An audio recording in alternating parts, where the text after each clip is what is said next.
नमस्कार, मैं रिया और आप देख रहे हैं डॉक्टर साहिब। डॉक्टर साहिब के आज के इस वीडियो में हमारे साथ मौजूद है डॉक्टर रमित गुंजन, जो कि बिहार के जाने माने ऑर्थोपेडिक सर्जन में से एक है। तो डॉक्टर साहब, सबसे पहले तो आपको बहुत बहुत स्वागत है। डॉक्टर साहब, पिछले वीडियो में आपने स्लिप डिस्क के बारे में कुछ थोड़ी जानकारी दी थी। मैं चाहूँगी कि इस वीडियो में आप विस्तार से बताएं कि आखिर ये स्लिप डिस्क की समस्या जो है होती क्यों है। देखिए, रीढ़ के हड्डी हमारा जो बना हुआ है, बनावट उसमें ऐसा है कि कई टुकड़ों में बना हुआ है और हर दो टुकड़े के बीच में एक छोटा चक्री होता है जिसको कि डिस्क कहा जाता है। और कई एक बार ये चक्री अपना जगह छोड़ देता है और खिसक जाता है और खिसक करके वहाँ बगल से गुजरने वाले नस पर दबाव देता है। साधारण भाषा में यही चीज़ होता है जिसको स्लिप डिस्क कहते हैं। तो प्रोलैप्स इंटरवर्टिब्रल डिस्क या स्लिप डिस्क साधारण भाषा में, या और भी बहुत कॉमन लैंग्वेज में जो हम लोग बातें करते हैं साइटिका, तो ये सारा चीज़ एक ही है, स्पेक्ट्रम है जिसमें रीढ़ की हड्डी में चक्री खिसक करके नस को दबाया।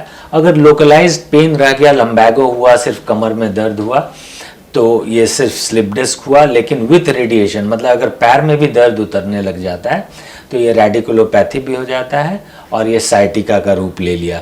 साइटिका इसलिए कहते हैं इसको कि एक नस होता है शरीर में जिससे साइटिक नर्व कहते हैं। जब ये स्लिप डिस्क खिसका हुआ चक्री जो है वो नस को दबाता है और साइटिक नस जहाँ जहाँ बिजली ले जाता है पैर में, उस पूरे रास्ते में अगर करंट जैसा या झिनझिनी होना या सूनापन का आभास या दर्द होना, ये चीज़ें जब हो तो इसे साइटिका कहते हैं।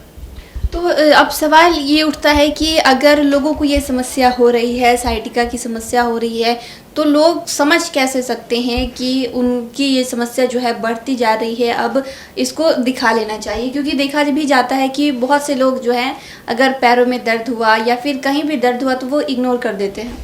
हाँ बिल्कुल, जैसे कुछ एक हिस्ट्री हो सकता है हमारे साथ, जैसे कोई भारी सामान हमने उठाया या लंबा समय जर्नी किया, 2 व्हीलर से 4 व्हीलर से 150, 200, 250 किलोमीटर हमने ट्रैवल कर लिया बाइक से, उसके बाद कमर में दर्द शुरू हुआ। या झुक करके कोई भारी घरेलू कामकाज के दौरान सिलेंडर उठा लिए, बाइक को स्टैंड से खींच करके ले जा रहे थे, या घर में कोई अलमीरा, बक्सा, कुछ भी आपने भारी सामान खिसकाया है, इस दौरान आपको प्रॉब्लम्स हो सकते हैं कि कमर में दर्द शुरू हो जाए।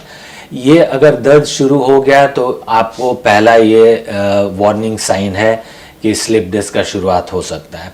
और सिंपल कुछ मेडिकेशंस अक्सर लोग लेते हैं और साधारण दर्द में कई एक बार सुधार भी हो जाता है। अगर प्रॉब्लम बढ़ता है, कमर से लेकर के पैर की तरफ दर्द उतरने लगा, यानी कि साइटिका का रूप लेने लगा, तो ये आपको समझ आ जाना चाहिए कि अब ये साइटिका हो गया है, अब डॉक्टर से मिलने का वक्त आ गया है।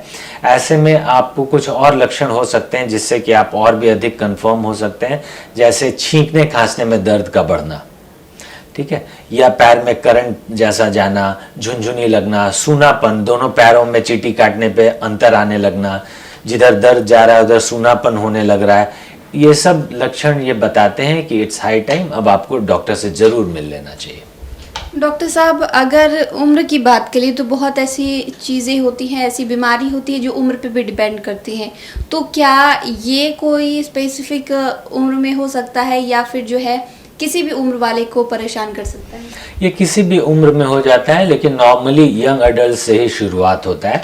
बच्चों में जल्दी ये नहीं देखने को मिलता है। कम से कम 20 साल की उम्र के बाद से ही ये प्रॉब्लम्स ज़्यादा कॉमनली देखे जाते हैं और 50 ईयर्स के अंदर 20 से 50 साल के बीच के लोगों में ये प्रॉब्लम्स ज़्यादा देखने को मिलते हैं।